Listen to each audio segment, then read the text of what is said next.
right now to read Chapter 5 of The Girl Who Circumnavigated Fairyland in a Ship of Her Own Making. So let's get right into it. Chapter 5, The House Without Warning, in which September measures the distance to Pandemonium, receives a brief lecture in history, meets a soap golem, and is thoroughly scrubbed.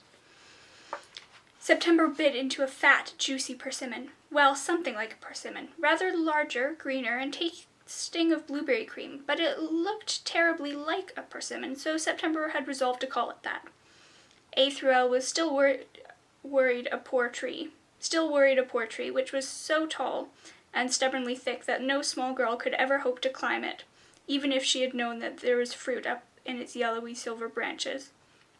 Still, if a dragon, a wyvern, brings it to me, September thought, it's dragon food and not fairy food at all, and no one should blame me for breakfast. September insisted she was full between peals of laughter, but the wyvern seemed to delight in charging the tree with cheerful snarl and smacking it into full force until the helpless fruit gave up and came tumbling down. After each blow, A through L sat back on its enormous haunches and shook its head, sending his whiskers a-flying. The sight of it kept September laughing helplessly, her skirt tumbling, full of oozing green-orange, blueberry-ish persimmons. The sun hitched up her trousers and soldiered up into the sky. September squinted at it and wondered if the sun here was different than the sun in Nebraska. It seemed gentler, more golden, deeper. The shadows it cast seemed more profound. But September could not be sure. When one is traveling, everything looks brighter and lovelier. That does not mean it is brighter and lovelier, it just means that the sweet, kind home suffers in comparison to tarted-up foreign places with all their jewels on.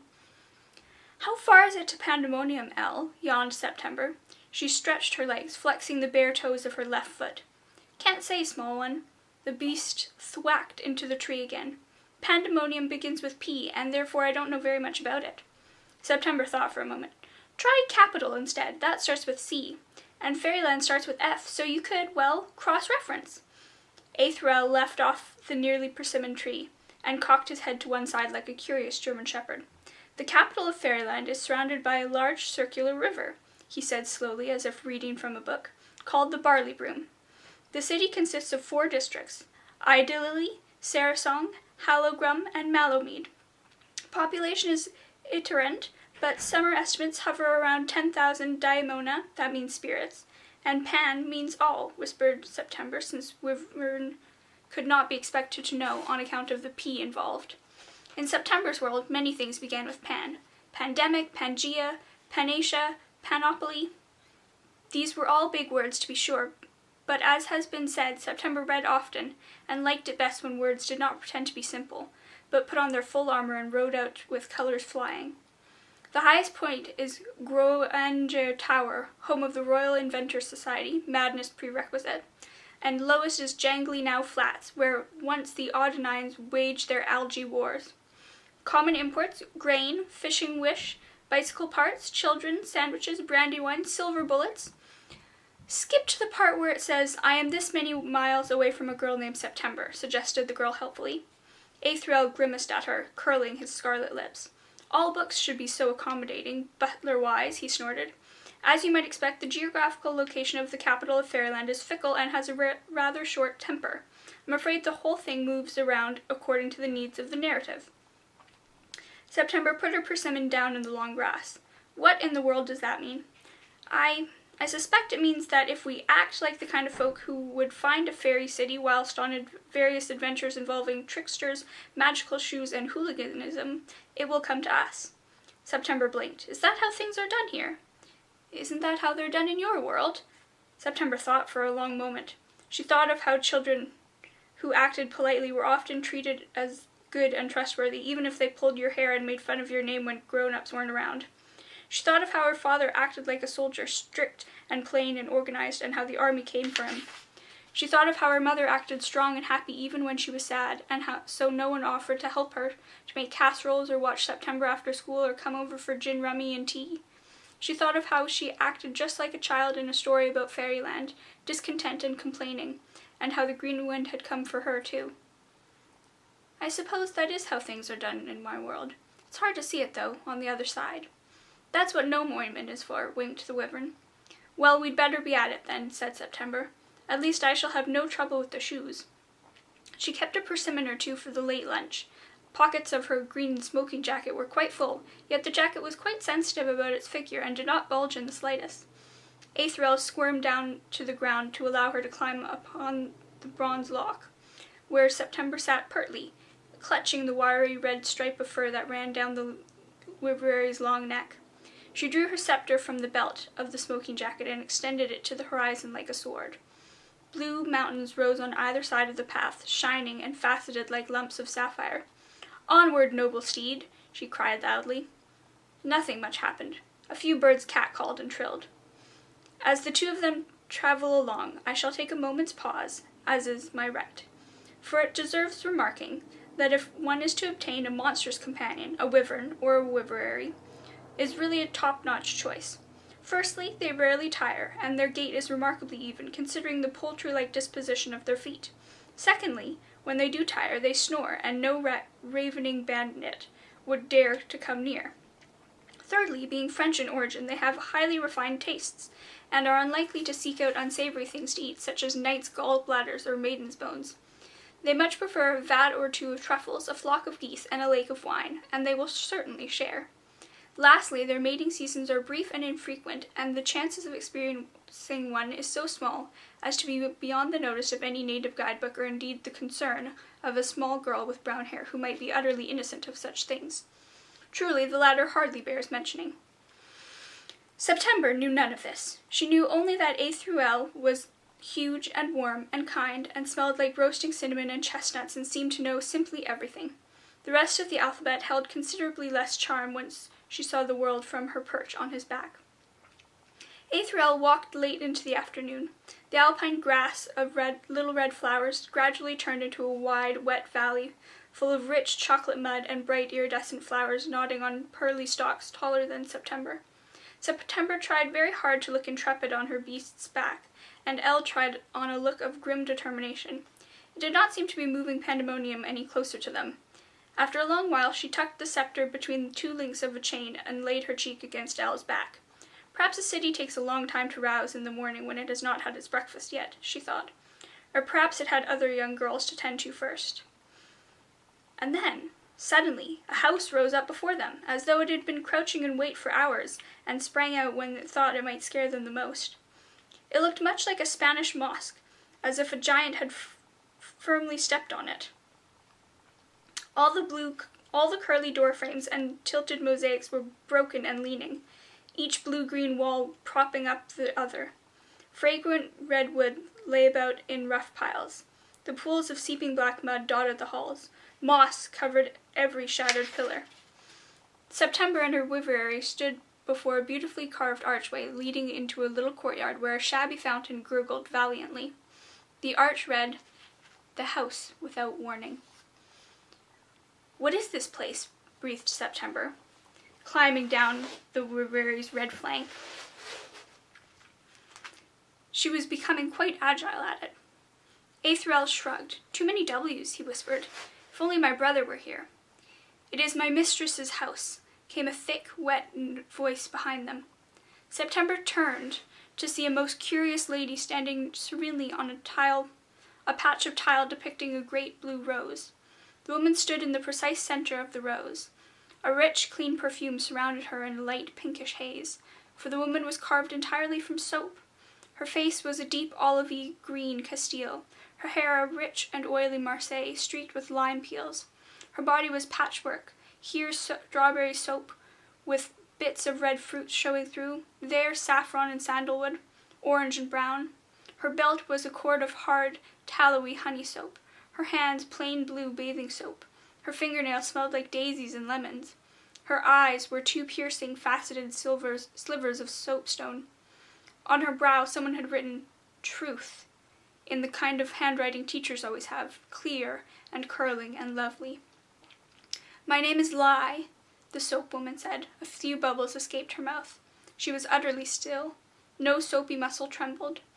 "It is my part to welcome you, to show you to the baths, to tend to you and to all weary travelers, until my mistress returns, which will not be long now, I'm sure." "Why does it say truth on your forehead?" asked September shyly. She could be quite brave in the presence of a Wiverary, but tall and lovely ladies made her shy, even if they are made of soap. "I am a golem, child," answered Lai calmly. "My mistress wrote it there. She was marvelous clever, and knew all kinds of secret things. One of the things she knew was how to gather up all the slips of soap in the bathhouse patrons left behind, and arrange them into a girl shape, and write truth on her forehead, and wake her up, and give her a name, and say to her, 'Be my friend and love me, for the world is terribly lonely, and I am sad.'" "Who is your mistress, Lai?" asked Aethruel, settling into the courtyard as best he could, his feet crunched up against a broken pillar. "She sounds like someone who spends a lot of time in libraries, which are the best sorts of people." Lai sighed. Her bayberry soap shoulders rose and fell abruptly, as though no one had really taught her how to sigh before. She was a beautiful young girl with hair like new soap, and big green eyes and a mole on her left cheek, and she was a Virgo, and she liked a hot bath first and then a very cold one right after, and she always went barefoot, and I miss her. I am sure she did spend a lot of time in libraries, for she was always reading books, little ones she could hang from her belt, and regular ones with garish covers, and big ones too, so big she'd lie on her stomach in their spines to read them. Her name was Mallow, and she has been gone for years and years, but I am still here, and I keep going, and I never stop, because I don't know how to stop, because she said I'd never have to stop." "Mallow?" cried the Wiverary, his scaly red eyebrows shooting up. "Queen Mallow?" "I'm sure she could have been queen if she wanted to. She was marvelous clever, as I said." "Who is Queen Mallow?" asked September, who felt quite out of the excitement. "You mentioned her before. And why is there a Marquis now if there was a queen before? It seems to me that if you want to mess about with the monarchy, you might at least get your traditions straight." "Oh, September, you don't understand," said Elle, curling his tail down around her. "Before the Marquis came with her lions and her great old panther with his ivory collar, Fairyland dwelt in the eternal summer of good Queen Mallow, the bright and the bold. She loved us and governed with rhyming songs and cherries for all on Sundays. When she rode out on holidays, she wore a crown of red pearls the Selkies gave her, and all the Pookas did gymnastics just to make her laugh. Every table groaned with milk and wheat and sugar and hot chocolate. Every horse was fat. Every churn was full. Queen Mallow danced in circles of silver mushrooms to bring on the spring, and apparently, before she became queen, she ran a bathhouse." "But Mallow begins with M. How do you know so much about her?" asked September. "Everyone knows about Queen Mallow," replied the Wiverary, shocked that September did not. "Master Wyvern, if you please, where is my mistress gone?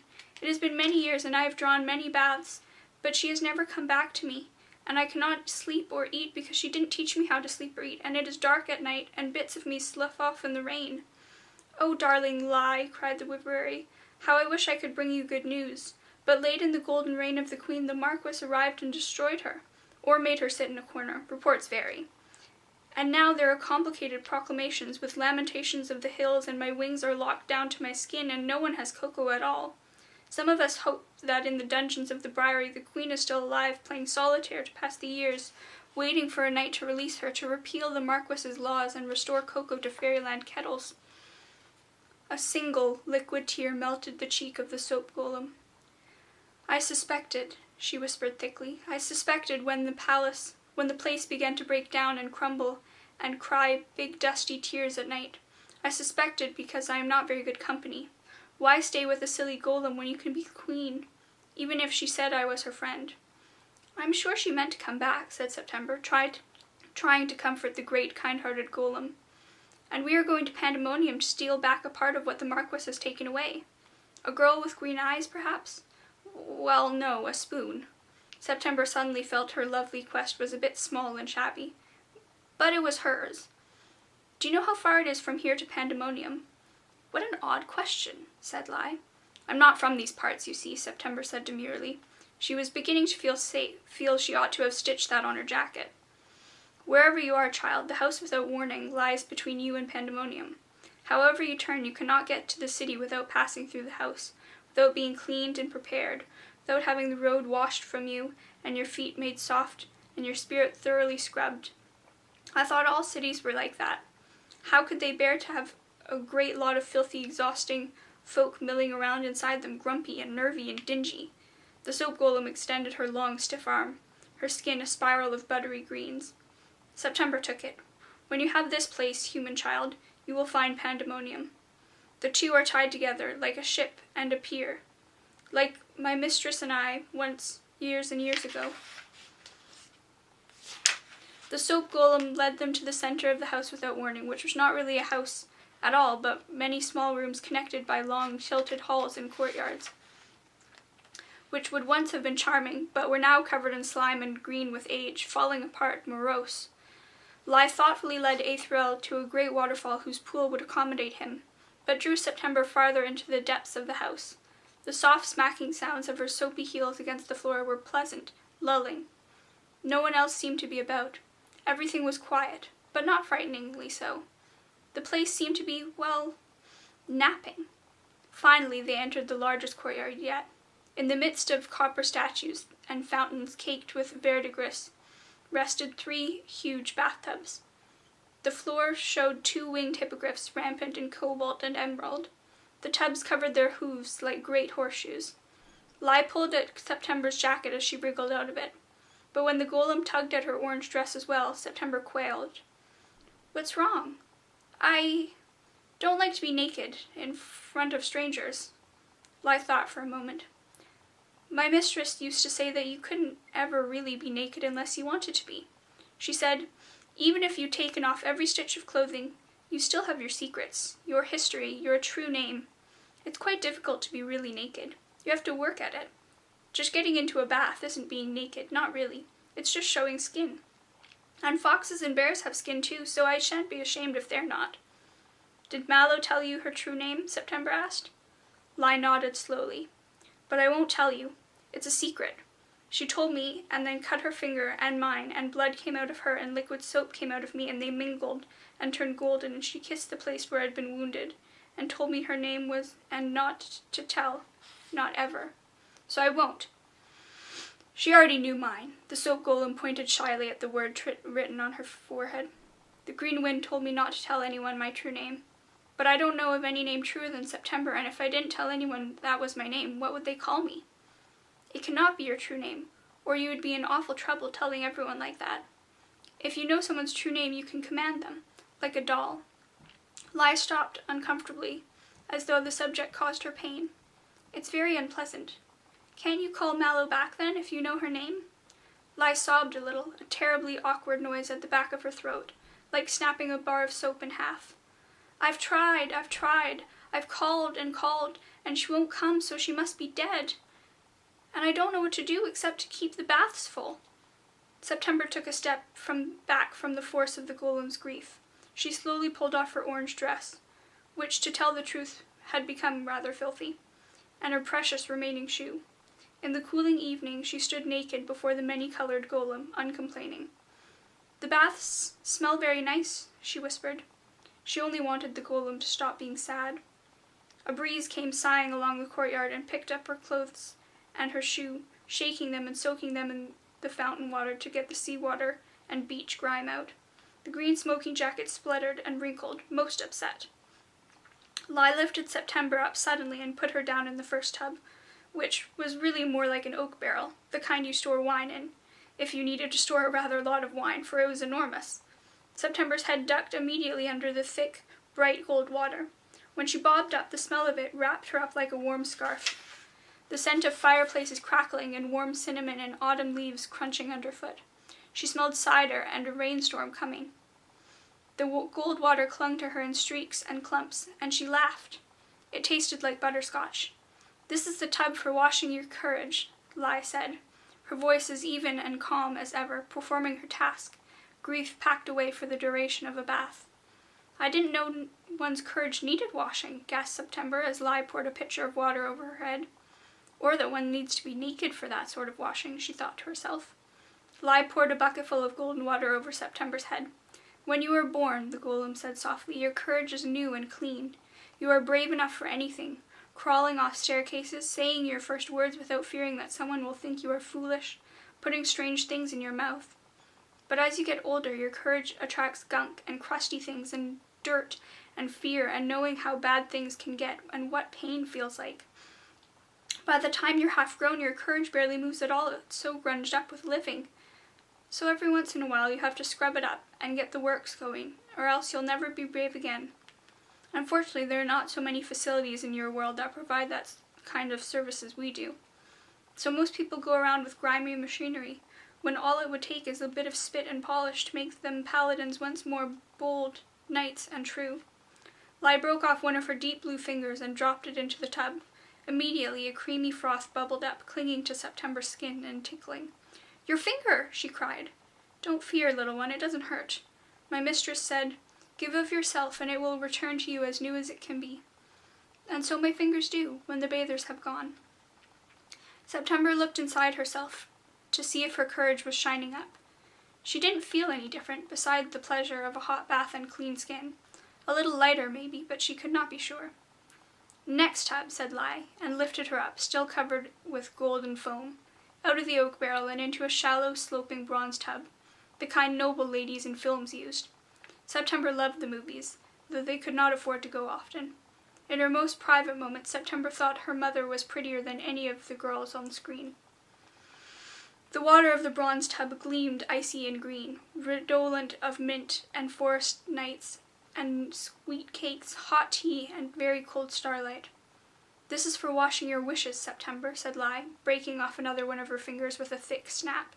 "For the wishes of one's old life wither and shrivel like old leaves if they are not replaced with new wishes when the world changes. And the world always changes. Wishes get slimy and their colors fade, and soon they are just mud, like all the rest is mud, and not wishes at all, but regrets. The trouble is, not everyone can tell when they ought to launder their wishes, even when one finds oneself in fairyland and not at home at all. It is not always so easy to remember to catch the world in its changing, and change with it." Lai dropped in her finger, which did not foam this time, but melted, like butter in a pan, over the surface of the green water. September sank under and held her breath, as she often did at home, practicing for a swimming meet. "I used to wish my father would come home and my mother would let me come sleep with her when I was a baby. I used to wish I had a friend at school who would play games and read books with me, and then we would talk about what wonderful things had happened to the children in the books. But that all seemed far away now. Now I wish the Marquis would leave everyone alone, and that I could be a paladin, like Lai said, a bold knight and true, and that I will not cry when I get afraid, and that El really is part library, even though I know he probably isn't, and that my mother will not be angry when I get home." September's hair floated up above her head in drifting curls. Lai scrubbed her, even under the water, with a rough brush until her skin tingled. Abruptly, the soap golem lifted her up and dropped her into the next tub, a silver cloth filled with creamy hot milk. It smelled of vanilla and rum and maple syrup, just like Betsy Ballistock's cigarette. Lai stroked September's hair in the new bath and lifted several pitchers of it over her head. She broke off her thumb and swirled it 3 times through the bath, counterclockwise. "All traffic travels widdershins," September thought, giggling. The golem's thumb fizzed and sparkled, showering the surface with blue sparks. "Lastly," Lai said, "we must wash your luck.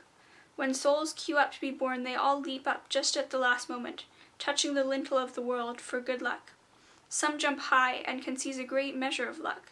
Some jump only a bit and snatch a few loose strands. Everyone manages to catch some. If one did not have at least a little luck, one would never survive childhood. But luck can be bent like money, and lost like a memory, and wasted like a life. If you know how to look, you can examine the kneecaps of a human and tell how much luck they have left. No bath can replenish luck that has been spent on avoiding an early death by automobile accident or winning too many raffles in a row. No bath can restore luck lost through the absent-mindedness and overconfidence. But luck withered by conservative, tired, riskless living can be plumped up again. After all, it was only a bit of thirsty for something to do." Lai pushed September down into the milk again. She shut her eyes and sank into the warm cream, enjoying it, flexing her aching toes. She did not know whether her luck was even then growing more robust, but she found that she did not much care. Baths are marvelous whether or not, she thought, and fairy baths best of all. The soap golem pulled September at last from the luck bath, and began drying her with long, flat, stiff banana leaves, baked brown by the sun. She tousled her clean, wet hair. When September was beginning to feel quite dry and happy, the Whippoorwill ducked into the courtyard, shaking his scales like an indignant cat. He tried to shake out his wings, but the chain stopped him short, and he winced. September's scepter jangled against the padlock. "Brr," he boomed.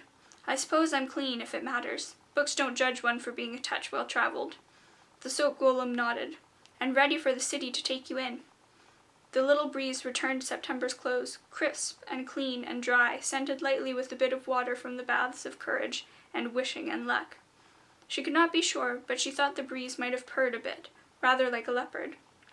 "If you see her," said Lai softly, almost whispering, "my mistress, if you see her, tell her I am still her friend, and there are ever so many more games to play."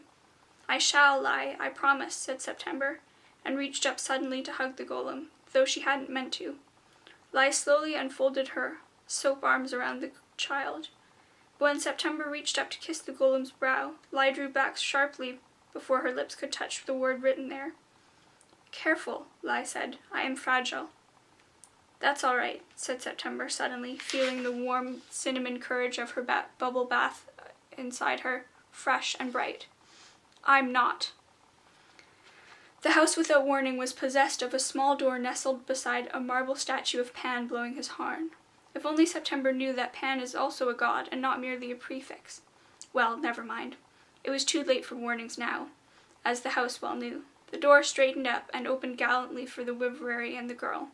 Seagulls cried from inside, and many voices jangled together. But all was dark within. Slowly they stepped through into the black. "Elle," said September as they crossed the threshold, "what sort of tubs did you wash in?"